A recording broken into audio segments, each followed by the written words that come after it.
Guys, I want to get loud all of a sudden. Do it. Sorry, I'm going to. It's you. I knew it was coming. I'm sorry, guys. Can't I hold need them back. to do that. It is. You feel like Poseidon chucking that bugger down in the water. Sucking that bugger. Did you butt out that deer? I did not butt out that deer, but the next one I get, it's getting its butt out. Is that little Stevie out here in the back? Drobop. Bow drop, I'm sorry. Drobop. Hello. Stay tuned. I'll be back after my seizure. Every little chipmunk that was running around, everything's dead quiet, and I went like that. Just happened. I saw what is in essence a nature-gasm. Welcome back, everyone, to the Sonic Campfire. You're listening to the Rutten River Pursuits podcast. I'm Steve. I'm Will. Uncle Buck here. I'm Catfish. This is Dave. And I'm about ready to black out. What? Oh my gosh, you guys, it's Leanna. Hi. Hi, Leanna. You know what this means, right? What's the matter? We got a special guest. And what do the guests normally do? I thought you had when to I'm pee. here losing my mind. Like cooking, food, chefing.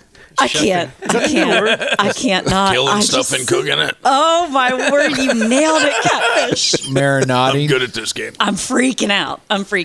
Can I? Well, what do you have for us? Well, can I just say how much I love the fact Say that it. social media has now totally credentialed and made permissible stalking. Because you can just chalk it up to, I follow You're telling DK. this guy on Instagram. It happens. Yeah. Come on. Yeah. I follow That's this how we guy. met Deke. Instead of like cold hard researching him every single time he posts up a post or Anything, a right? recipe. Yeah, it's a little bit of an addiction. I mean, a social following. Sure. And by happenstance, he Healthy happened Addiction. like all wild game is, right? And by happenstance, he happened to return my DM and offered to kismet, be right? on the show. I think it only took 74 DMs.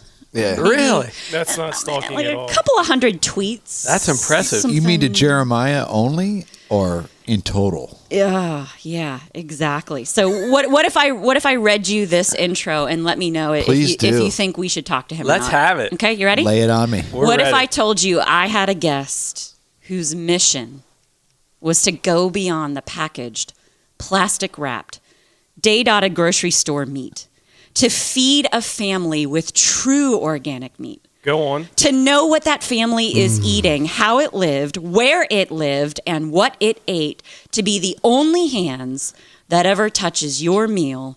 This is the mission of tonight's guest. You interested in talking to him? Let's have it. We need so. to talk to him. Ladies and gentlemen, without further ado, from field to plate, Jeremiah Doughty. Nice. Very nice. And you even said my last name correctly. I only practiced it for like a week. So that's great. Jeremiah, welcome to the Rutten River Pursuits podcast. How are you? Oh, I'm good. Thanks for having me on. Oh, Absolutely. I can't get oxygen, Leanna. Oxygen. Right. Deep breaths. I can do this. He Jeremiah. I'm sure he puts his pants on one leg at a time. But when he does, he makes gold wild game meals. That's right. And no, I don't put my pants on one at a time. I usually lay at the end of the bed, put them both on, and then jump into Just them. kind of slither Man. into him. Yeah, Tuck just and got to be a roll. little bit different. Yeah. The German judge gives you a 10. And Germany never. It's Russia you got to worry about. They always get like yeah, threes. I think Russia's listening in right now, actually. Don't get Phil so. started on Russia. Don't even make me tighten my rust belt up. Jeremiah, for those Captain of you Collusion. for those of you that might not, for those of our listeners that might not be familiar with From Field to Plate, and shame on you if you're not, can you just give us a little primer? When did you get started, and what is From Field to Plate all about for you? Yeah, I got started officially almost 3 years ago with From Field to Plate, but I've been a bird hunter my entire life. Big game hunting wasn't so much because being born and raised in Orange County, California, it's, I always celebrate it's the mecca of hunting, if you think about it. Not really. All we have is the beach and liberals. And so it's really, really hard. I like half that. Yeah, the beach is phenomenal, but then as soon as you get out of the surf, you just deal with hate. And so now there's this whole idea from field to plate kind of became part of me officially 7 years ago when I found out that I have an intolerance to beef. My body can't digest the bovine fat that's found within beef and domesticated red meat. So if you take a buffalo and domesticate it, there's this enzyme that develops within the fat protein of itself that my body itself cannot digest. Really? And I get super sick. It's crazy. It's like 1 in 2 million. So I went and bought a lottery ticket, but I guess I wasn't that lucky. And so this whole idea came out of me wanting to eat red meat again. Because for about 2 years, I ate nothing but, birds and fish and pork here and there. And it just, my body craved the red meat. And so I got into big game hunting, and I didn't know how to cook it. And so I was screwing it up, and I absolutely hated the way and the flavor it was producing.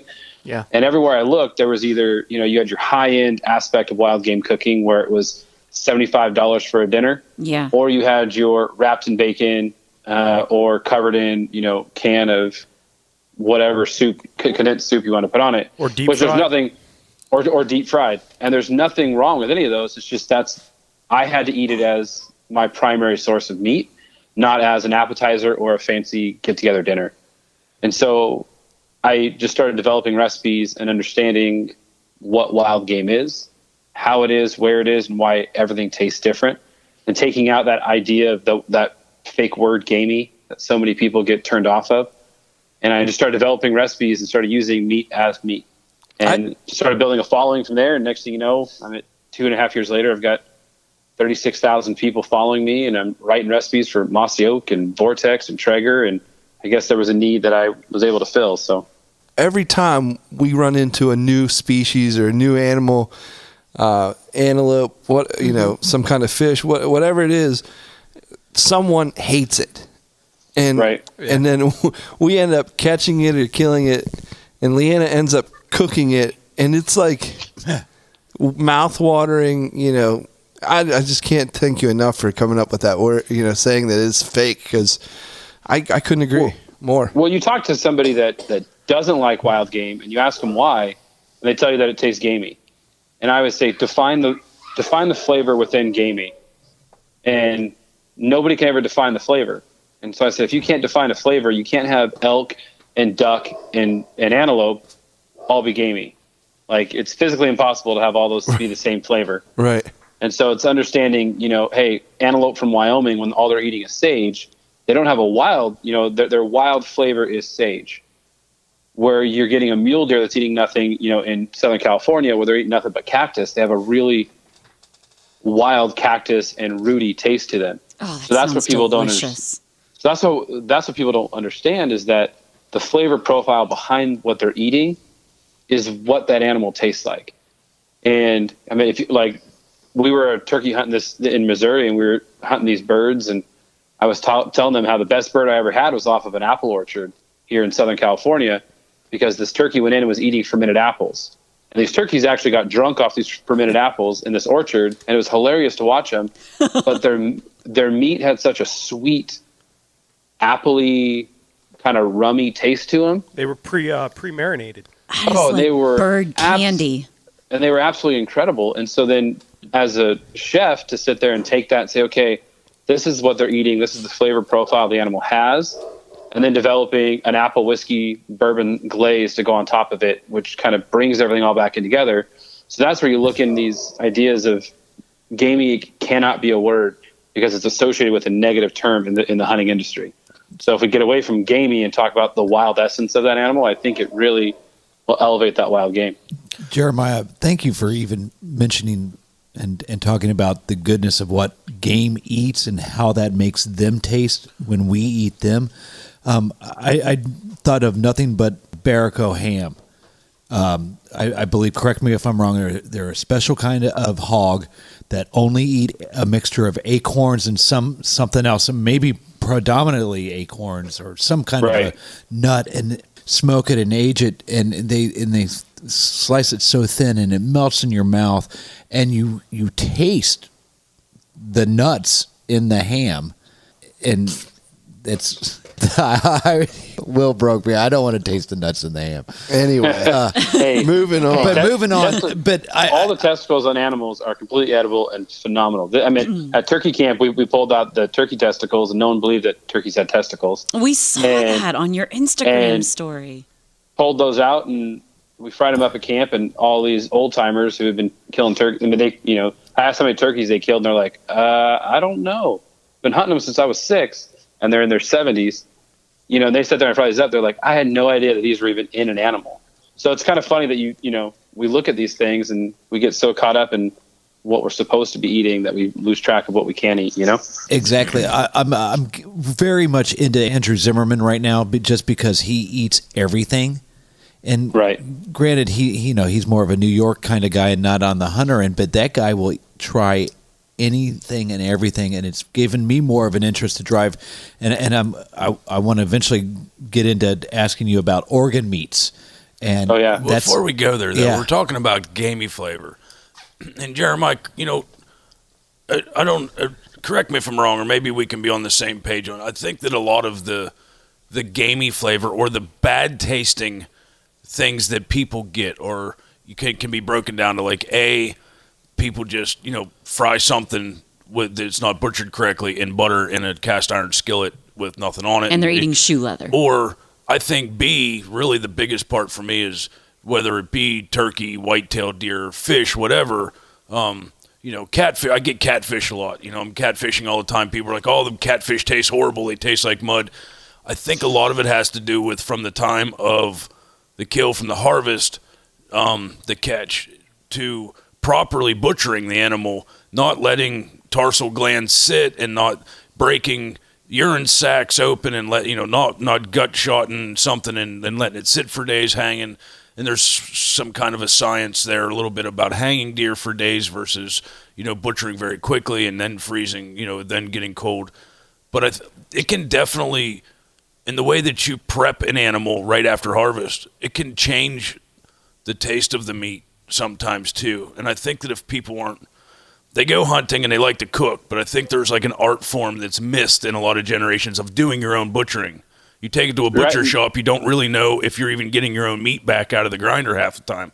So, I mean, you hit on a subject that is really the secondary reason why I started From Field to Plate is I shot my first antelope in Wyoming. That was the first big game animal I ever killed. Most people, that's their bucket list animal. And for me, I was like, hey, I'm going to try the hardest first. And so I shot my antelope, and I had never gutted, skinned, done anything with a big game animal. And I go out there with a little, Swiss Army pocket knife, and I'm trying to gut this thing as I'm watching a YouTube video of some hillbilly, from who knows where with no teeth. And I'm like, I have no idea what I'm doing. So you did see me. No, you follow catfish? Taco in one hand and a knife in the other. And a corn dog. And a corn dog in his boot. And so what I did, and then I took it to a butcher, and the next day the butcher calls me and the meat was ready. But when I pulled up at the butchery in Wyoming, this guy had 47 antelope hanging. And I'm like, there's no way that you powered through 47 antelope in 8 hours. Like when I got there at 5 o'clock at night and you call me 8 o'clock in the morning, my antelope's already hard frozen as a rock. And I don't know whose meat I got back. The meat was awful. Yeah. And so that really led me into this idea of like self-butchering and what it means. And again, I'm a Southern California kid. I mean, I'm 10 minutes from Disneyland. So for me to go and hang a deer in my backyard, I mean, my backyard is a 10 by 10 square of concrete and grass. Like it's not ideal for this lifestyle I live in. Everyone always goes, oh, where you, they see pictures, they see my stories. They're like, oh, you must be from the Midwest. I'm like, no, I'm from the South, deep South of California. And San Diego. Straight out of Oakland. Yeah, and stay classy. And so there's this principle that I started learning and understanding when I talked to old timers that were doing the butchering. When I started talking to a lot of Native Americans in Wyoming and Idaho, as I hunted, I'm like, show me your ways. And they're like, nobody wants to know our ways. I was like, dude, I'm just going to sit here and learn. And watching the way they processed and how they took special care with getting all the blood out of everything, with getting, as you were saying, watching the urine sacs, watching the feces. There's guys that go in there and start ripping and pulling.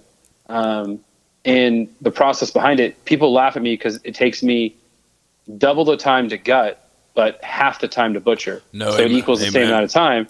And people look at it, they're like, why? And I said, because you can literally take out every single aspect of that intestinal tract, and my inside is completely clean except for, there's blood because, of where I shot it. But yeah, what you're saying is understanding, especially like here in Southern California, we do a lot of tuna fishing. And tuna has that disgusting bloodline that runs through the middle, just like you would. Just like a catfish. Yep. Yeah, just like a catfish. And if that's not removed and it's cooked, that taints the entire meat and adds that fishy flavor. Well, not only that, but it has to be removed before the fish dies.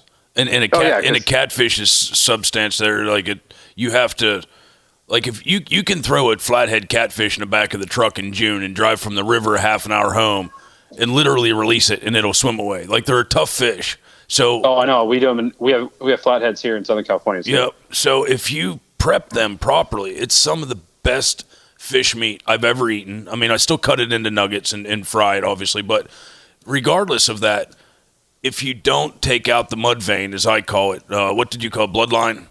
Yeah. It's people, eat that and they're like, oh my God, catfish is horrible. Well, you just like you said, if you have a buddy that broke a gut open in an antelope and then hung it for 3 days, it's going to get in everything and it's going to give it funky. That quote unquote gamey taste, because I guess that was my whole point, that gamey taste sometimes that people have tried a deer steak or whatever may have come from poor processing. 100%. Yeah. 100%. Jeremiah, that's a great segue. You actually hold a Wild Game 101 series of classes, right? Your next sessions are coming up in November. Tell us a little bit about how you became tenured faculty deep in the heart of Texas. I'm sorry, real quick. What did you say? Tenured faculty. What's that mean, tenured? Just professors. I was trying to make a joke, catfish. But just trying to be fancy. Sorry, it was over my head. Jeremiah, go ahead. I'm sorry. Yeah, no problem. It just means you like to stick your hand. Drag her back down, bud. Yeah, there you go. No, it all, again, it stemmed from me not knowing what I was doing, and there really not being anybody to hands-on teach people to do this. There's a million YouTube videos out there, and there's some great ones. There's also some ones that just take too long to explain. There's some, like I said, there's hillbillies doing it. There's professors doing it. There's Gordon Ramsay doing it. There's all these different aspects, but no one's doing it hands-on. Yeah, you might be able to go to Cabela's and watch some dude butcher down a sheep, which is the same concept, four-legged animal. But to be able to go out in the field and learn how to properly hunt, proper placement of bullets or arrows, and drop an animal and learn how to skin, gut, butcher down that animal, learn how to cook that animal, and then take that animal home in a 3 to 4 day process was not ever thought of. And so last year about this time, I went out and I was able to shoot an access at a buddy's ranch in Texas.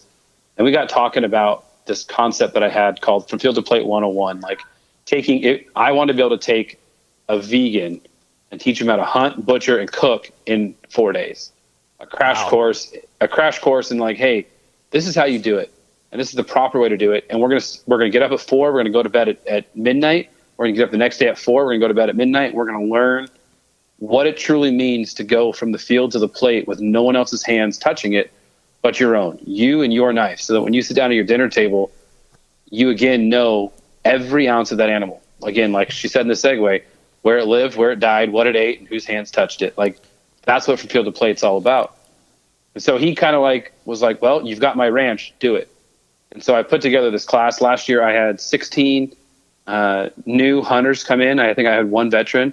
I had a vegan who was one of my antis for 6 months that death threatened me and came out, and we became friends. And wow, he harvested, and this person harvested their first animal, and he now calls himself the hunting vegan because he'll only ever eat what he kills. And that is awesome. This whole process behind it, it got put in Outdoor Life in February, the class, because of the fact that no one's really doing it. Yeah. And so, it's getting a lot of play. So this year I'm doing it again, where I plan on doing about 24 people in a 3-week period, where you come in, you learn. I have a guy who is Special Forces. He comes in and teaches mechanics on firearm safety and handling. We go through a whole course on where proper placement is, how an animal should be looking, standing before you take the shot. Out of the 26 deer we shot, only one of them was not a heart shot. That's awesome. And that's people that have never touched a gun before. This is That's 4 incredible. days. Well, I was going to say, I mean, that's 4 days. It took me 4 years to turn anti-hunting wife Lacey into a proficient turkey hunter. And you were married to her. And I had 24 hours a day with her for 4 years. So, I mean, and even the people at the class, like every single person left, and they said, we feel like we've been here for like 3 weeks. Wow. We feel, and I always tell them, like, just because you leave the class, my phone number doesn't change. Yeah. That's very And cool. I mean, I had a text message from one of the guys that came to the class. He went turkey hunting, and he's like, we were on Skype. He goes, hey, show me how to butcher down this turkey. And on Skype, I sat there and we went through it, the whole process. But that's my passion, is to teach people. Like, I don't care to become famous. I don't care if I'm on TV. If I can get one or person, podcasts. I mean, well, podcasts are Careful, you're about ready to explode amazing. after this. But for me, it's that if I can get myself out there to get one person excited about hunting, then my job's done. If I can get one person to not take the meat to a butcher. I mean, last year alone, I took out, not including my class, I took out, I think it was 76 brand new hunters between bird hunting and big game hunting. I mean, 16 of those were in my class, but I mean, I took out youth for pheasant, quail, chucker, duck, because of the fact that if I can teach the next generation and the current generation, then conservation is going to become involved. Yeah. We're going to stop arguing on Instagram if archery or shotguns are better, or public or private land. It's like, dude, if you're getting organic meat to your family, who cares how you did it, as long as it's legal. Right. Amen. And so that's literally kind of what the class is all about, is coming in it's a non-trophy environment. You're shooting does. It's confrontational, judgmental. Everybody shoots this, animals. Everyone comes in. If you need more hands-on training, we'll go through it. But everyone's getting dirty for their dinner. Everyone's getting bloody. Everyone's getting gutty. Everyone, if you want to use gloves, use gloves. You don't, you don't. And getting companies to buy onto it. And it's really cool. It's really exciting this year. Yeah, I'm posting tomorrow, actually. The class go on sale for November. It's the first 2 weeks of November. And it's going to be pretty exciting, I think, to do a second round, because now we know what we're doing. Yeah. As well as I already have people who went to the class, I want to go through it again, which to me is even more, which is even cooler that people want to come and learn it again. Because I guess, this white surfer kid from California, kind of knows what he's doing. So Right on. How many spots will you have open for that class? we're gonna have 16 total. So there's four sessions. You mean 14? With four. Yeah, you guys are signing up. Yeah. With no, wait a minute. What Happy anniversary, honey. Yeah, no, and last session I had a guy who was a veteran hunter, but he's always taken his meat to butchers. So he came out, and even after class, he goes, "Dude, I literally came thinking I wasn't going to learn anything." He goes, "And I learned more than I have." I mean, he was in his late 40s. He goes, "I've learned more in these 3 days than I did my entire hunting career." He's like, "Just because you took the time to answer every stupid question." I don't know why people... there was a lot of stupid questions, don't get me wrong. So yeah. I don't know why people think that they can't butcher their own animal. I actually, to me, that's like the fellowship time, the hangout time. I really zone out and enjoy. Yeah. Butchering's like one of my favorite things to actually do. It's part of the hunting for me. It's just an extension. It's when I sit down and finally get to eat a meal with my family, eat stuff off the Traeger with you guys, to know that we did it from start to finish that's where the complete circle and of the whole thing it's really not that much of an investment. Time. You need a really good knife. You can or 15. You can get a Havilon. I mean, you can get a Havilon for $80 with an interchangeable blade, and never have to learn how to sharpen. And by the way, Jeremiah, I have 5 men that just reached into pockets and pulled out Havilons right now. There's a few with the replaceable blades. Well, good, because you guys are. Yeah, I mean, by the way, Havilon's coming out with a brand new blade. You're kidding? With it's for fishing and hunting. Nice. They were only going fishing Did you until hear I was that, like, Stevie? I heard that. Until I need it. And until I looked at him, I said, "Hey, you need to make this for me for hunting, and if you don't, then I will I'm going to remarket it and make my own, kind of as a joke. There you go. So run them out of town. That's right. But instead of changing the blade out like you normally would, it's got a really long. It's a non-retractable blade, but you actually click the blade in and click the blade out like you would, like you were shoving it into a knife block and changing the blade. Oh, wow. But they're these giant fillet blades and these big 9-inch like scimitars that are all surgical steel. And so for actually butchering and filleting, I mean, it's absolutely incredible. Like there's not a whole lot worse than a dull fillet knife. That can be frustrating. That's how people get cut. I mean, I've never filleted a tune out, but I've filleted thousands of crappies and walleye, and just a dull fillet knife can be. We also have another rule in this house. When you are using the Havalon, that is a one-man butcher job. Don't get anywhere. Oh, we got some Don't scars. get anywhere near. And in the classes, Havalon's was one of my sponsors for the classes. And I mean, I don't know how many times I told people, I'm like, hey, when I'm showing you to do something, please put your knife away, because I don't want you going in to cut, because again, I know what I'm doing, and I always get cut with Havalons. That's the nature of the beast. But anyway, like I said, it's not that hard. And if you take a deer to a butcher, on average, you're looking at $125 to like $190, right? Depending on the weight. And that's if you want sausages and summers and all that kind of stuff you get. But if you invest, and let's say, I know in California, you can shoot 2 deer. So you're looking at $300, $400 for your whole processing if you kill those deer. You can get a really good meat grinder for $250. Yeah. And a really good knife for $80. And a really good vacuum sealer for $100, and now you've spent the same amount on 1 year, and you can make your own sausages. Now you can add in whatever you want. There's, like for me, I'm allergic to beef, right?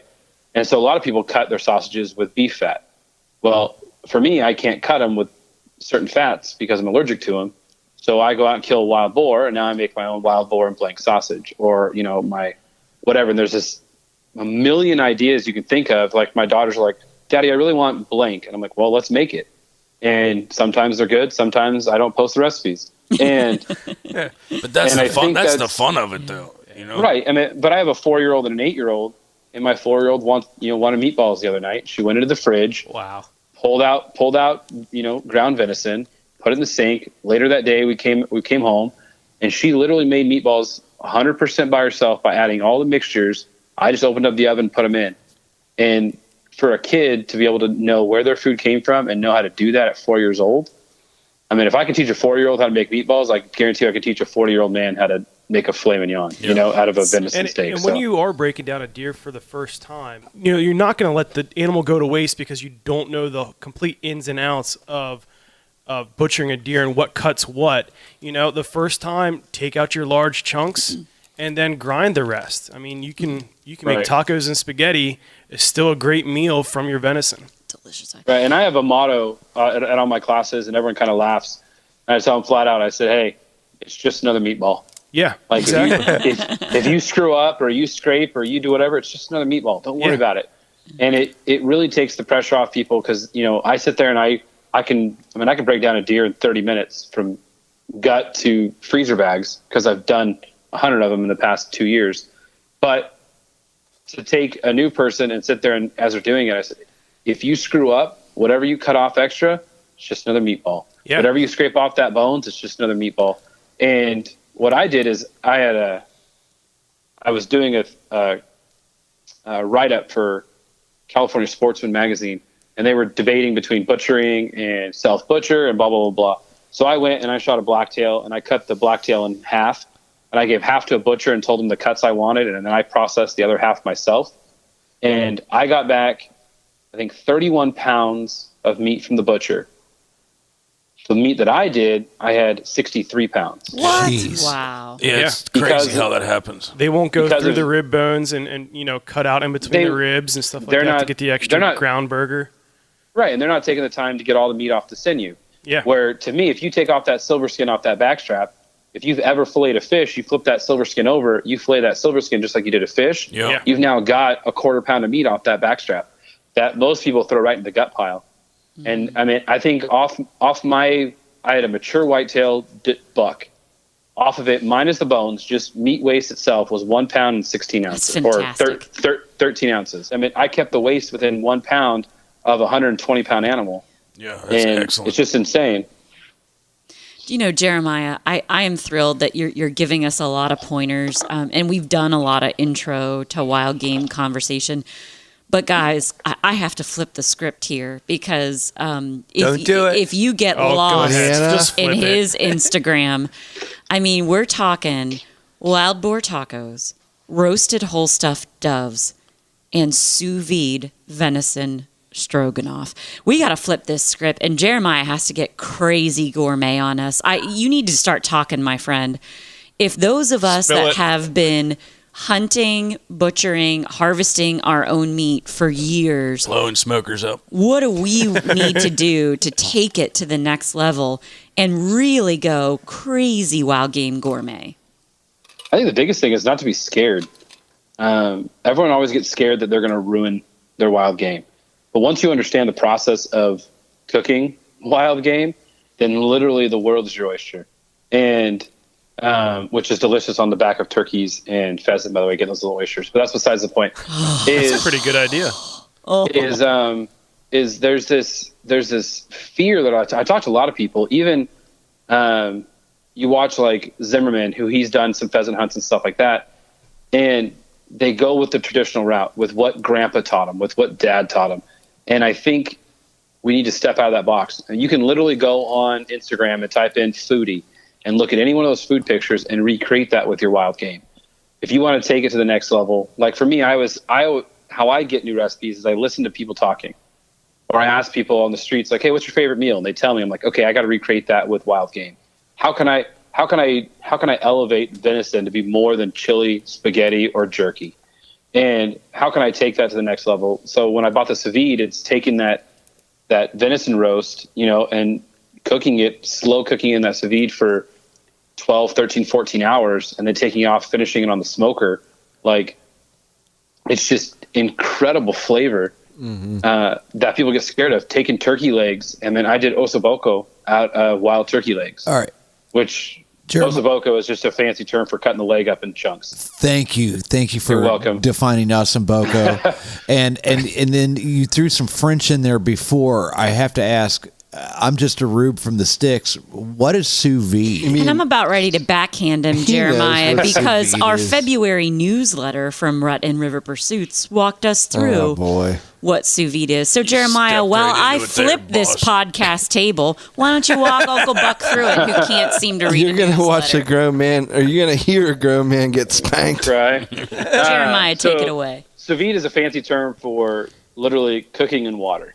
But the meat itself, or the protein, or the vegetables, whatever you're cooking, does not touch the water itself. So you're cooking within the water, even though it's not touching the water. It's like a Matrix, like a dream within a dream style thing, where what you're doing is you take that breathing. Yeah, exactly. Just like playing the flute. And I know kung fu. So what you're doing? Did you two just become best friends? No, we did. Do you want to do karate in the basement? Totally. Yeah, just hook me up to the Matrix. But what you do is you actually take that meat, you season it, prepare it however you want, put on your herbs, your vegetables.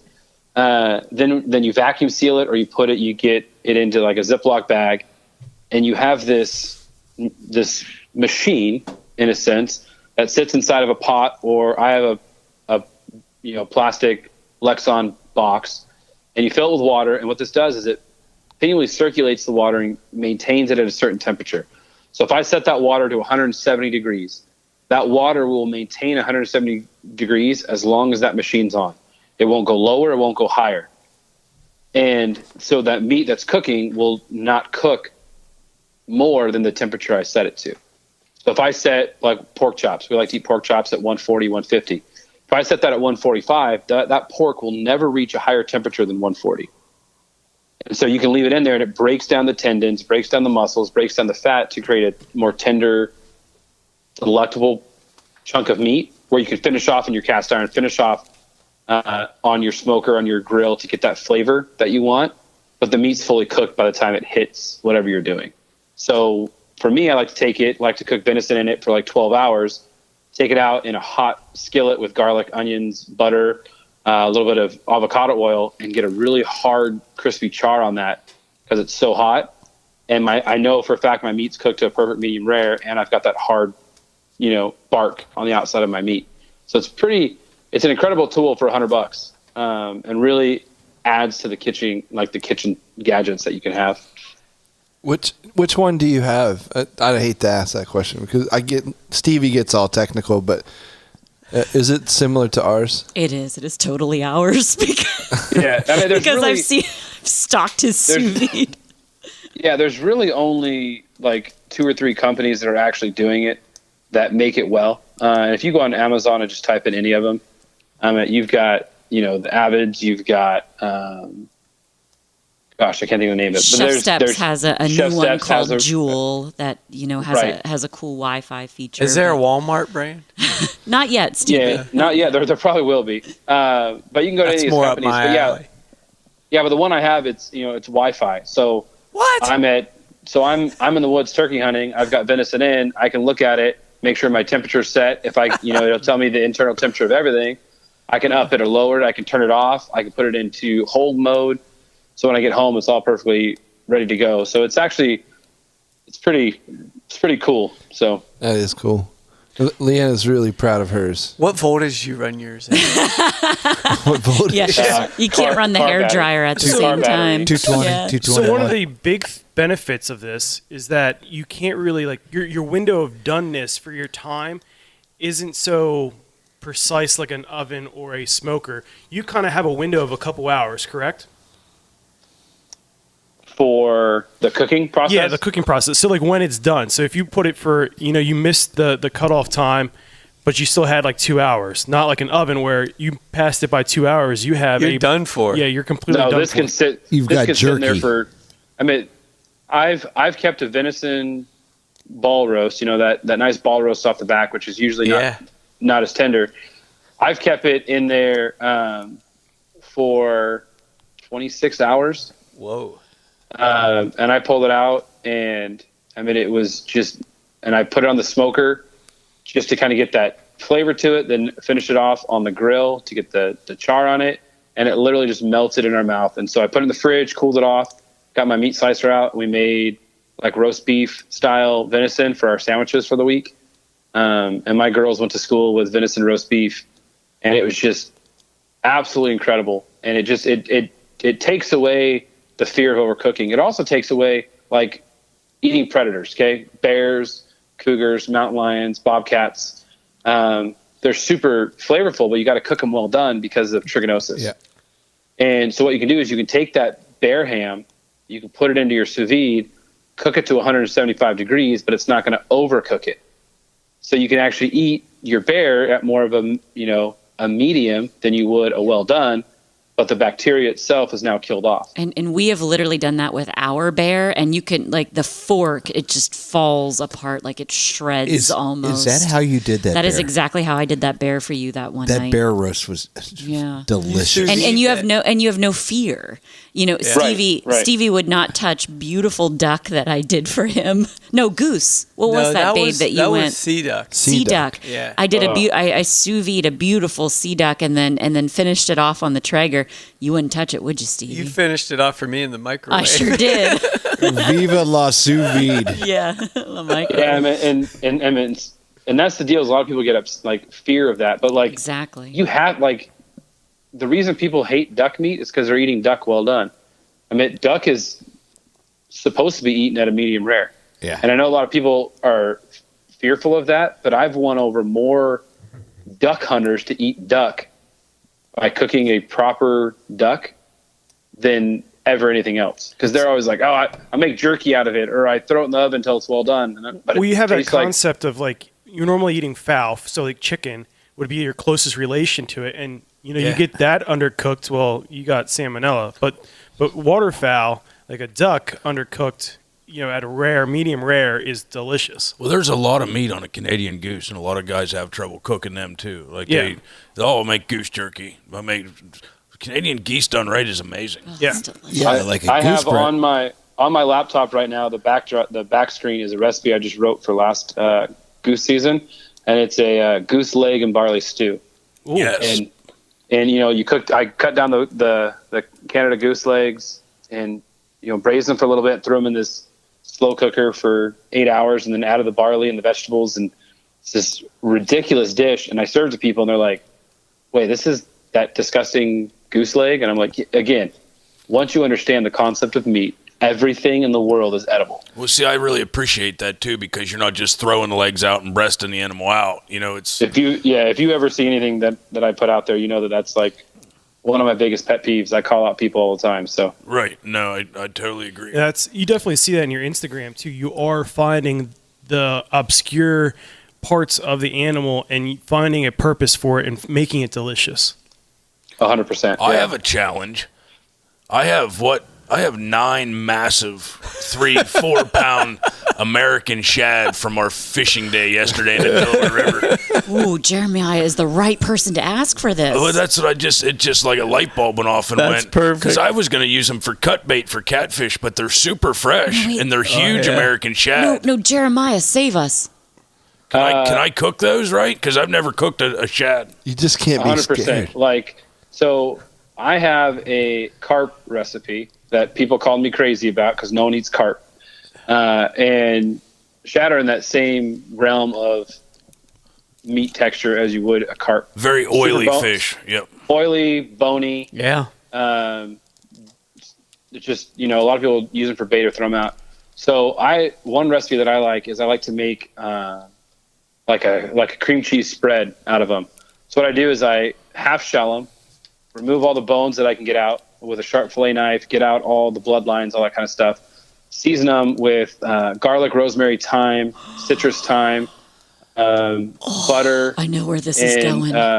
So then what you do is you throw them onto the smoker. You guys got a Traeger. So set your Traeger to 130. Throw that fish on there, cook it at 130 till the shell itself starts to curl in on itself. So an hour, 45 minutes to an hour, it'll start to curl up if you keep it on the half shell. Then pump it up to like 375 until it starts to curl double from what you saw. Yeah. Take it off, wrap it in foil, let it sit for about an hour, and all that meat will shred off. Mix it with cream cheese, Dijon mustard, rosemary, thyme, fresh herbs, anything you want, cracked salt, pepper. Mix that, and then it becomes Blue a spread cheese, that you hot have. sauce. Yeah. Oh my exactly. God, catfish! I now demand fry these it. shad show up on my porch tomorrow. I have a whole cooler full of them. If you do not make bring like 50 these pounds of tomorrow, dip. and I'm not cranking out Jeremiah's recipe, this relationship's over. I have like at least 30 pounds of shad that are fresh. I could barely lift a stringer. So but you look at it and you can. People think they have to cook it like they cook a trout or a salmon. Yeah. But you can actually be more creative, and you can actually look at a lot of those Asian-inspired dishes, because Asian dishes call for super fishy, oily fish. Yeah. And so to cook a lot of carp, I started looking at Asian dishes, inspired dishes. So I did like an orange carp, where you make this orange, remoulade, which is kind of a fancy name for fancy mayonnaise, and go on top of the fish, and you smoke it, and then you make this orange cream sauce that goes on top of it. And I served it to people that bowfish carp, and Like they're a like, cup of peanut bread or something. and they were just, and actually I think we did it over like jasmine rice. I was just gonna say jasmine rice. Oh my word! And What? And so I was thinking that too. it's because I just texted to all you guys, but Thank God. and so, but I think people get, like I said, it's that fear factor. Grandpa did it this way, so this is the only way I can do it. I think we're doing carp I tell fishing. everyone, and I tell everyone all the time, because people are afraid to do things out of the box. And they say, a lot of times it's like, well, this is what Grandpa did. I'm like, well, Grandpa also used a recurve and open sights. You now use a Vortex 50 times zoom, on yours, and you use a compound that's shooting 4 times what your grandpa shot. Your grandpa didn't wear camo. You're wearing camo. Yeah. Why are we not evolving in the food realm? They also Where used we're to tie evolving them in on the the other hood of the realms. Bronco to bring them home. And drive them around for 3 days, showing them to everybody. Yeah. No wonder it tastes Right. gamey, right? That's right. Right. And so, but like, we evolved from our grandparents and our great-grandparents. Why are we not evolving in the food? Now, don't get me wrong. Sitting around a campfire after you shoot a muley high desert and cooking up a backstrap over open fire with no seasonings. There's something primal and beautiful about that. Yeah. But when you get it home and you have your 4-year-old who wants, like tonight, like I made venison hot dogs. So tonight my daughter wants homemade macaroni and cheese and venison hot dogs. So as soon as I get off the phone with you, I'm going downstairs to make macaroni and cheese and hot dogs. We'll be right over after we board the red eye. Yeah. I make venison hot dogs. I can't keep them. People steal them out of my freezer. Oh, it's insane. But people like, and I even have people all the time. It's like my daughter, she's 8. For her 6th birthday, we had a big birthday party, and I asked her, I said, what do you want Daddy to cook? She said, I want teriyaki antelope skewers, and I want your turkey teriyaki and sriracha meatballs, and I want venison hot dogs. So I cooked. We had 60, 70 people over for this birthday party, all her friends from school. And I had 2 of these dads who were just anti everything that I did. Like they were so disgusted that I had jealousy, a skull on the wall, and that I'm like, yeah, listen, whatever. Yeah, they get Mother's Day cards too, bud. Right. Yeah. Well, one of the dads came up to me after, easy, goes, hey, Phil. You can't say that. Back that up. Well, he asked me, he's like, hey, what local butcher do you use? Because this meat's so tender, so flavorful. The hot dogs feel like they have no preservatives. I said, the hot dogs are 100% preservative free. And he's like, wow, what do you like? How did you get him to stay? And I was like, because I made it myself. He's like, what? And I go, you just ate a whitetail, like a Texas whitetail. He's like, excuse me? I was like, oh, and you ate a Wyoming antelope, and you ate, wild California turkey. He's like, no. And I was like, yeah. He's like, no, but it's not. And he threw out that word, gamey. And I looked at him and said, hey, but once you understand that meat is meat, it just changes everyone's mind. It's this concept that it's just people like, I can make a hot dog. I can make I made a bunch of summer sausages, and my wife took it to work. She works at a big city down here, and she took it to her city hall, and everyone's eating it. And at the end, everyone's like, well, what was that? And they're like, don't tell us. We know your husband. Don't tell us. just let me eat it. They ate everything, but they're like, no, we don't want to know what's in it. And I think that's where, where the fun comes into cooking for me, is because no one can tell me I'm wrong. No, they can tell me they don't like it, and they can tell me they don't want to try it. But I have a rule. I don't know if you saw, I was at SHOT Show this year, and Will Primos and I were talking, and they got it all on camera. I have a rule. You have to take a bite. If you don't like it, you can spit it into my hand. But you have to take a bite. Anything I cook, if you come over, you have to. If you don't like it, literally spit it into my hand. I'll go wash my hands. And I made bobcat jerky for SHOT Show this year. And this was a like a Slim Jim style stick, of jerky. So not like a dried out piece of, boot leather. And Will Primos from Primos was sitting there, and all the guys at Mossy Oak were eating it. He's like, I ain't gonna eat that. I don't eat cats. And I was like, dude, I have a rule. Either try it. If you don't like it, spit it into my hand. He goes, you would really let me spit it into your hand? I was like, 100%. Well, so he ate it on camera, loved it. As soon as the camera went off, he went in the bag and grabbed 10 pieces. And he's like, man, I would never thought I was gonna eat a cat. Yeah. And I was like, again, but you have to break the stereotype of a cat. A bobcat is a cat. A bobcat's a wild animal. It ain't, it's not my house cat. And again, the only reason I have animals in my house is for the apocalypse. Then I have a food source. Amen. I never heard that before. That's my motto. You sit around and just think of epically manly things constantly. I dig you, man. Yeah, but I will tell you this, Jeremiah, tread lightly here on this next answer. When I was doing my stalking, I mean my research, I did come across an article from 2015 that claims you're in the middle of writing a cookbook. Now be very careful, Jeremiah. I am in the middle of writing 2 cookbooks. I have since, slowly put them on the back burner because I've realized that I've been teaching so much. But I've got about 250 recipes compiled. You can just email us the draft of that. The file? Yeah, we'll take a look at it. Maybe I can sell Jeremiah on my idea of making a pop-up cookbook. We've been talking about it for years. You open it up to the pheasant page and the pheasants fly out. Hey, you know what? I'm in. I think the kids would go crazy for it. Absolutely. And the rednecks who like to eat catfish. And yes. So there's spit it in my head. Yeah. If you don't like it, spit it out. And that is in the works. I'm working on 2 cookbooks, but my whole thing is I don't want it to be just a cookbook that sits on your shelf, because that's what a lot of people do is they buy a cookbook, they sit it on their shelf, and they might make 2 or 3 recipes out of it. And so what I'm trying to do with my cookbooks is something different, where it's going to be a completely knowledge-based interaction, like interactive style cookbook, where every page is going to be based on filling your brain with knowledge about the animal you're cooking and what recipes go well with certain cuts. So it's not just going to be like, hey, here's a stroganoff. It's going to be under a certain cut.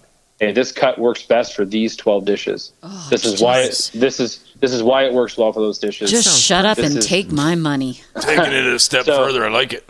Yeah. Right. So that's where it's at, and that's, I mean, like I said, I've got all this stuff compiled, but it seems that every time I start to work on it again, a company calls and says, "Hey, come out and teach my company how to kill." So, but it's fun. It's a cool industry to be in, and I think that, you know, I fell in this niche that was needed, which was just real food for real people and on a budget. I mean, all the recipes that I make, you can go to your local Walmart grocery store and pick up the ingredients. So from a health standpoint, Jeremiah, what are the health benefits from eating wild game? Well, first of all, you know exactly what's going into your body.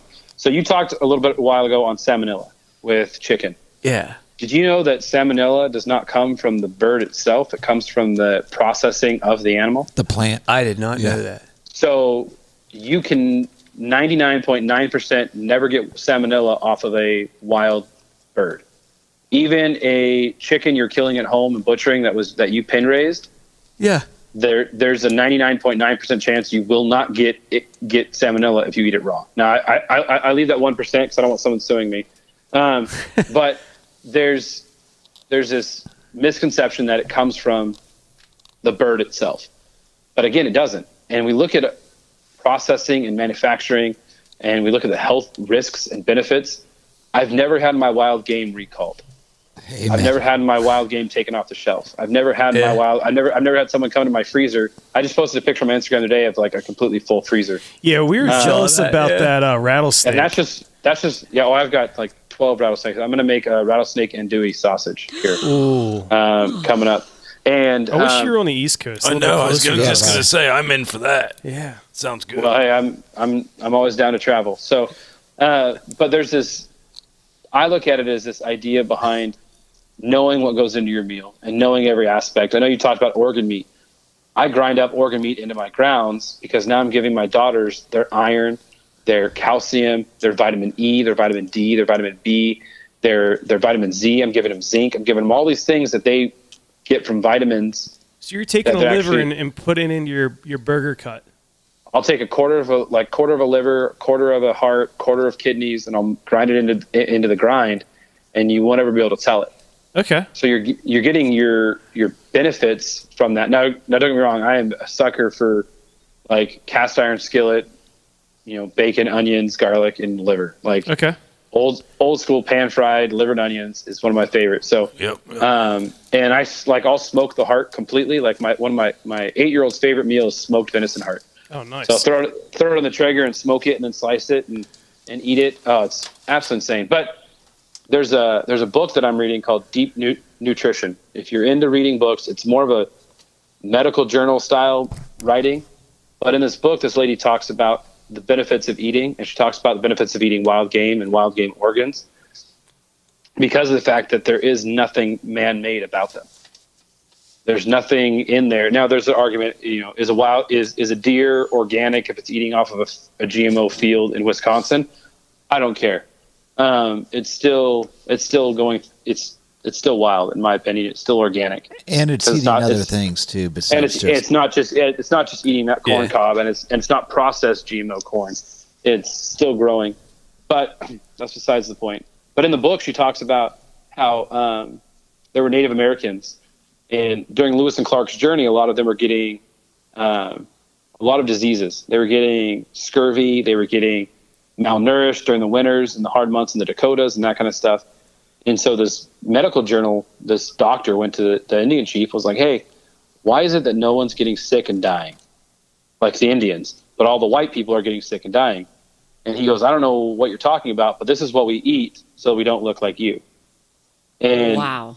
So I don't know if most of you knew this, but did you know that off of a white-tailed deer, you can get more vitamin C than you can off of 10 dozen oranges out of one white-tailed deer. Like just So out of the on- regular muscle, or are you talking like, do you have to add that organs? No, so what it is on top of the kidney is your adrenal gland. Okay. And the adrenal gland itself harbors more vitamin C per ounce than like 6 oranges. And so what the Indians were doing is they were taking the adrenal gland off of elk, and they were eating this adrenal gland, which is off an elk. It's about the size of a peanut, a little bit bigger. And they were breaking this up, and they were eating this adrenal gland, and they were keeping from getting scurvy because they were getting their weekly dose of vitamin C from the inside of an animal. Nice. And so everything you need to survive is off that animal, as long as you know how to and where to get it. Yeah. They use the animal as the vitamin C concentrator. Right. Yeah. And so then they were like, well, where do you get your vitamins from when you're getting this disease or that disease? And so what he did is he took the intestines, and they squeezed all the feces out of it. They rinsed it out, and he said, okay, now eat this. And they're like, but it's still full of mucus. He goes, well, what are the intestines used for? Our food goes into our stomach, digests, goes in the intestines. Our intestines extract all the vitamins and minerals. That's right. So in that mucus, within that animal, was all the vitamins and minerals that the animal had eaten. So if you eat that intestines, that's where the casings came from. That's why we started putting our meat back into the casings with haggis. Chitlins. That kind of stuff is because it's because you wanted to get that vitamins and minerals from within the animal into your food. And so it's really, when you start looking at the idea behind wild game eating, like my family, we haven't purchased meat at the grocery store in 3.5 years, because of the fact that we can get everything we need from the wild, for fish, from wild game, from poultry, from whatever we need. As long as we do our diligence, we can, in a sense, be that, even though we live in a modern society, we can be our non-modern, family members who ate off the land, Yeah, right on. Yeah, if you're doing it in California, you can do it anywhere. You can do it anywhere, yeah. Jeremiah, we brushed upon where we necessarily don't want to follow what Grandpa did. But I've been sitting back here and thinking about that statement, and sometimes I'm feeling now maybe the last couple of generations led us down the wrong road, and we need to really reach back past Grandpa, maybe to our great-great-grandfathers, and get back into this charcuterie thing, this smoking, actually dedicating the time to the game to get back to the old ways where everybody liked it, and it just wasn't some whimsical, fancy, I have venison, well, that tastes gamey. Well, 99 cents through a drive-through. Exactly, or it's just one person getting it, and it hasn't been anybody's way of life until recently. Yeah. Now that it's become a hipster thing. So yes, and first time I'm going to say it. Thank God for the hipsters. Yeah. Hey, can you edit that out? Yes, we can. He makes me edit a lot. No, and I agree. Bless his heart. And that's where I'm trying to get back to. Is I said don't eat it like your grandpa ate it because I'm saying the generations before understood that that's what we needed to eat. Where our grandparents, they don't even want to eat it medium rare because they're afraid of bacteria. So they're eating it well done. So we all grew up eating it well done. Yeah. And as we're learning to that venison and elk and moose and caribou and everything, it's absolutely incredible when it's cooked to medium rare. Like that is where the bread and butter of that venison is that medium rare to medium. And people that have never eaten it that way, trust me, cook your venison to 140 just once. Don't look at the red. Don't sit there and say, ooh, it's a cool center. Cook it, cut it, take a bite, and tell me if your mind is not completely changed on eating something a medium rare. My wild game taste has gone up a lot. Like a lot more flavor was added when I started cooking by temperature, and that 100%. alone, when it hits that mark of a temperature, then it's done. It's not. I can't use the feel method of if it's medium well or no. It's temperature depending on the game. And it's made a phenomenal difference in anything we cook. Really? Yeah, it's definitely 100%. It's game changing. And I tell a lot of people, like I look at a lot of people and I sit there and I say, hey, as soon as that duck breast hits 130, pull it. They're like, no, it still looks under. I said, pull it, because it's going to continue to cook. You're going to get at least 5 more degrees if Anyhow. you pull it at 130. Minimum. Yeah. Especially if if it's bone in. And I look at him, I go, just trust me. And it's absolutely incredible when someone trusts you and they get it. Because again, I've only been doing this officially for, 3 years. I've taught myself a lot of things. I mean, I'm not a classically trained chef at all. I've studied and I've learned, and I think God gave me a gift to cook good food, and I'm using it. And I look at the food on my plate as almost as my canvas. Like, if I can, we all eat with our eyes first. So if I can create a dish that looks pleasing to the eye, which matches in that pleasing to the eye with flavor, I think that's where everyone's going to win over. Like, I created one of my top, I posted it like 2 months ago. It's a wild game burger helper, because my kids, or my mom was complaining that my kids have never had hamburger helper. And I was like, no, Mom, I'm not going to. If you look at the ingredients in hamburger helper, the box stuff, no offense if hamburger helper is listening, it's like 3 ingredients away from dog food. Huge fans. And they're our title sponsor this week. Yeah, with that little white glove. And with 3 so fingers. what I did is I said, okay, how can I take that flavor and make it a healthier version with wild game? And it has literally, it has like 1.2 million pins on Pinterest in like 6 months. Wow. So there's this desire. Make that 1,000,001. There you go. Yeah. So there's this desire. There's this desire in people's hearts to eat what they love, but they're scared because they don't know how. Do you ever I'm sorry. Do you ever get the question though that, like, I grew up eating, like you said, Grandma made liver and onions in a cast iron skillet, lots of butter, and people are the same way. That was cheap for Grandma. Like, some of the old timers, it was, I don't want to eat that because Grandma used to make it, and I love liver and onions because Grandma did make it. However, it was cheap for Grandma back then to feed us. Nowadays, it's quickness. Like, the hamburger helper it's fast and easy and proficient to make it. Give a bunch of bowls to the kids, forget about it. It's easy to clean up. That's a good point. Do you ever have people tell you, I would love to do what you do, but I don't have the time for that? I think that's the number one thing I get. Is it? Especially with like butchering and like plucking your turkeys and stuff like that. I go all the time, I don't have time for that. I was like, you had time to sit in a blind for 7 hours and wait for this turkey to come in, but you don't have 30 minutes to pluck it? Like, I think your priorities are messed up, because you killed this animal. You find the time to do it.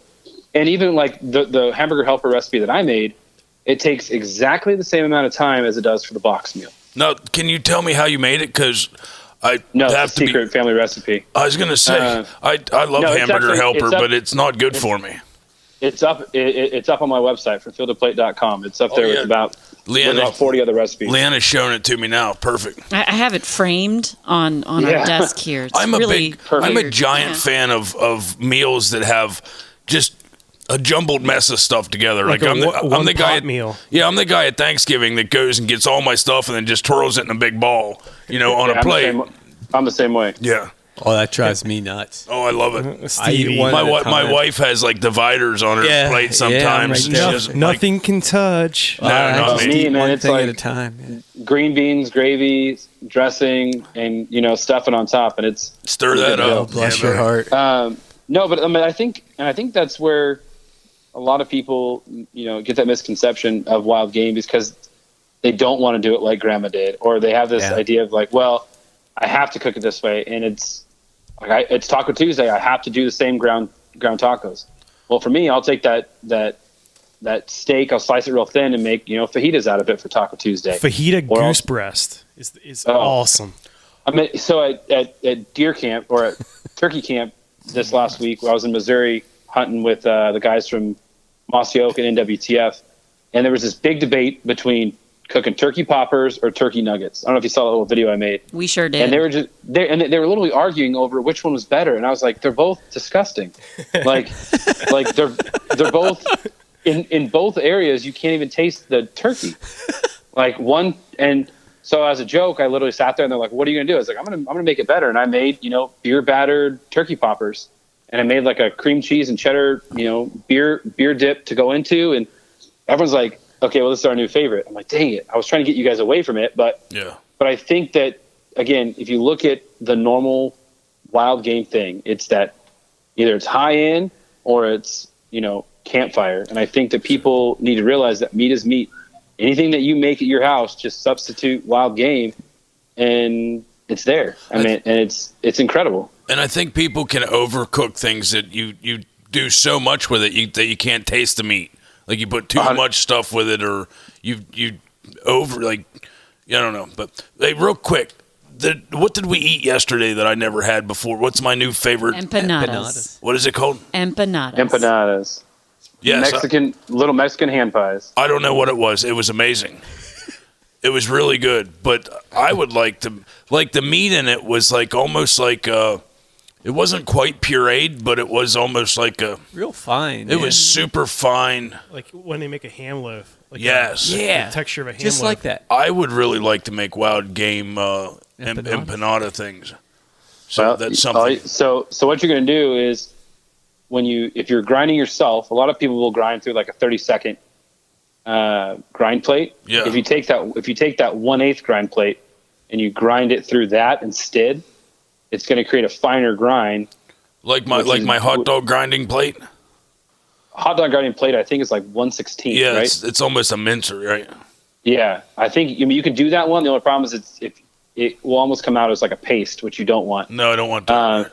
So if you go the 1 up, which I think is 1/8, it's going to come out a really kind of fine coarse, which is what I do for when I make like summer sausage and stuff, because I still like that chunk in there. Yeah. And then instead of putting it, a lot of people will put it into those little game bags, right?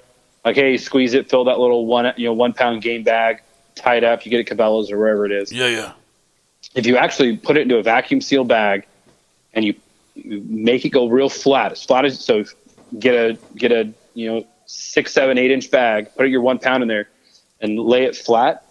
When it thaws, it's not going to thaw as a clump. It's going to thaw as individual strands. Think of meat as a sponge. Okay. It needs to absorb the liquids. So when you keep that in that tube, the blood and all the flavor people don't like is staying in the middle of that tube as it thaws. And it's actually marinating in the juices and flavors that a lot of people don't like. If you take that in that bag, now what I do is I'll take that meat out of the freezer, I'll slice it out, I'll lay it flat on a plate with layers of paper towel, and allow all the funk and blood and everything that's still in that meat to drip out and soak up in those paper towels. Sure. Now when I put the meat into the pan or make meatloaf and stuff like that, all of that wild essence, it's already gone. Yeah. It's already gone. And now you're left with a pure, clean meat that will grind finer, that will mash easier, that won't clump together. You're not going to, cook up that nasty smell. It makes sense. It's changed the way people look and eat at wild game just from doing that. Like I smash my 1 pound venison burger when I make it. I smash it flat. It looks like squares just because it's easier to put in the freezer that way. Same. And then, but I never did that. I always just thaw it and put it in like one of those, like the dish strainer looking thing. Well, my wife has it. I just don't tell her. And I cut the corner. I cut the corner out and let it drain. Right. But it doesn't get it all out like that. So I'm going to try your way. Absolutely. You make us empanadas. I'm going to make those. Yes. Yeah. I will do you a favor. When this is over, you send me a text or an email, and I will send you a recipe for empanadas. Just you, though. Catfish. It'll be a secret. Look for Darkwater 737. I'll direct message you. Yep. Sounds good. Yeah, just slide into my DM. So I have. Thank you for that. We're bumping up on time. Don't you dare! You shut your mouth when you're talking. Leanna said this was a 2-hour episode. What are you doing? We can't. No. Part one. We didn't even get into like pheasant pizza. Oh, I didn't even hear the story about the vegan that went on the. Oh, you got to come back, Jeremiah. Our smokers. Oh, you got to come back. Our marinades. So what I do want to ask is, and maybe Catfish isn't ready for this, but have you ever made venison bacon? You can make a form of venison bacon, but the fat content isn't there, which actually, you've got it. But I have taken venison. It's when you get that belly flap when you butcher your own animal. Yep. You got that rib, then you have where your diaphragm attaches, and you have that belly meat. I've actually taken that and tried to. The only problem is that the fat on venison gets very chalky, so it doesn't turn out as well. But I have made like candy venison out of using like the inner tenderloins, where you can kind of do the same bacon brines and bacon smokes off of it. You just don't get that fat in there. Yeah. But it does turn out really well because it's already so tender as that cut that it takes really well to the brines and all that kind of stuff. So. Yeah. And when we make it, we have to brine it and add fat to it, and then we're actually putting it into a press block. So when we smoke it, it comes out as a block. Right. It sets sort of like up. they do with like fake turkey bacon. Exactly. Yeah. Exactly. It's kind of the odd. I don't know if you guys out in California have scrapple or not. My whole family's from Nebraska, so I have eaten scrapple many times. Yeah, I mean, technically, I think that going back to the not wasting anything. When we cook the bones off, to give them to the dogs. We cook the bones off in a big kettle. I won't get into how to make scrapple, but people think, oh my God, it's all ears and toenails, and it's, it's really not the way we make it. It's a lot of cornmeal, flour, and black pepper, actually, a lot of, salt, but there is a lot of that flavor in the bone marrow that a lot of people throw away. Right. And I make all my own like stocks. So I've got so you understand. I have 3 freezers downstairs. My wife said I can't get a 4th, but I'm at capacity, so I think I'm getting a 4th. Do it. And just don't tell her about it. One whole freezer is just for. The bottom half of the freezer is all bones. The top is all stocks. I have venison stock, dove stock, pheasant stock, turkey stock, elk stock. I've got rattlesnake stock. I've got all these different stocks. So that way, when I want to cook and use that recipe, I don't want to add chicken broth to a soup. Right. That it has birds. I don't want to add beef stock. Again, I can't because I'm allergic to beef. And so I have to do this. And so I'm 100% the same way. And I've done where I've actually, cracked open a femur of an elk and actually cooked the bone marrow and eaten bone marrow out of it on an open fire. And it was incredible. Yeah. And most people, again, leave that in the forest. Well, again, we were not going to pack out the bones. But when you're sitting in the forest, you've got this leg bone. Why not crack it open, throw some seasoning on it, and cook it in the fire, and the bone itself becomes the skillet, and you're cooking that marrow, and it's just. I still want to do that now. Well, I think we are way under freezered. Yeah, I agree, honey. Yes. I lost agree, half honey. a freezer. We to are breast under milk freezered. with an 8-month-old. Come on, dude. I have a family show. There was fights hold on. during deer Real quick, season. though. There was fights about freezer space. It better be venison breast milk, buddy. Go ahead, Jeremiah. I have used leftover breast milk in recipes. I'm not going to lie. So, just saying. There you wife go, had a bunch DK. DM that the DK. Waste wife had not, a bunch what left not. over, and I was like, I wonder. And nobody said a word. So it is edible. Yeah. Oh, Jeremiah, this I drank it by accident once. It was in the refrigerator. It was my aunt's house, too. I didn't like looking at your aunt in the eye and be like, Why does this taste like sweet cream? oh, man. Jeremiah, this absolutely breaks my heart, but I really do have to wrap this up. So tell all our listeners the ways they can find you. Yeah, so it's pretty easy. From Field to Plate, TO on Instagram, fromfieldtoplate.com, from Field to Plate Facebook. If you're on Twitter, instead of the TO, just add a number 2 because apparently I have too many characters for Twitter. But I have a big thing where I answer back every person that messaged me. So if you've got a question, comment, concern, write it. If I don't get back to you, I promise I will. But when I'm getting a bunch of random questions, especially during turkey season, it's everyone and their mom asking about how to pluck a turkey. I've got a couple cool events coming up. I know one of them we talked about from Field to Plate 101. It's on the website if you want to sign up. I'm going to be announcing it tomorrow on Facebook, Instagram, Twitter, website, how to sign up for that. And last year it sold out in a week, so just be prepared. And then also I'm doing a big hunt and fishing trip giveaway for my niece who's struggling with Lyme. For a $100 donation, you can get in. You can fly to Texas. Everything is included except for airfare. So once you get to Texas, everything is included.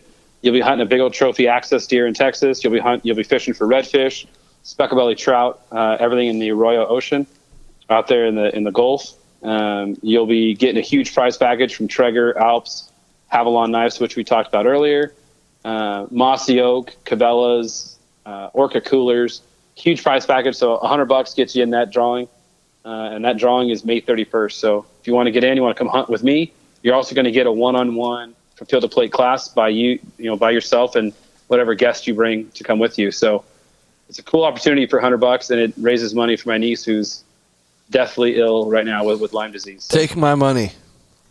well, from fieldtoplate.com. Yeah, we're in. So, go ahead, Leanna. So I thank you so much for joining us. Thank you for talking us through wild game starters. Thank you for talking to us about taking it to the next level with our epic wild game. There's going to be so much here that we're just going to listen to over and over and over again. And I know our listeners, thank you.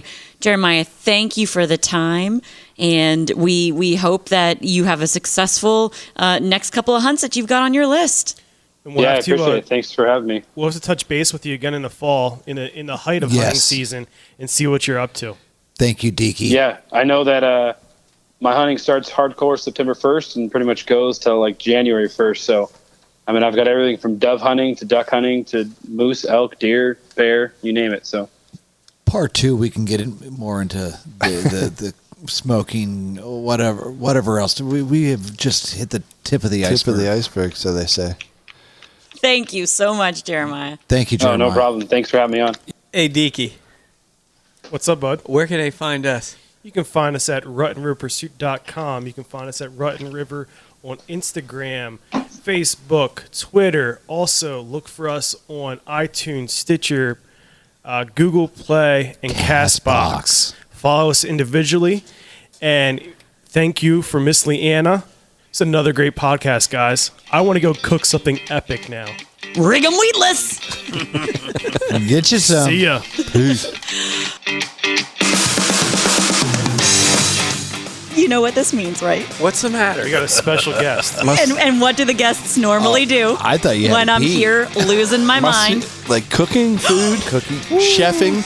I can't not. Killing stuff and cooking it. Oh my word! You nailed it, Catfish. Exactly. I'm very much into Andrew Zimmerman right now, just because he eats everything. I just DM'd you, but I don't know how to spell empanada. I wrote it out for him. I wrote it out for poor Catfish.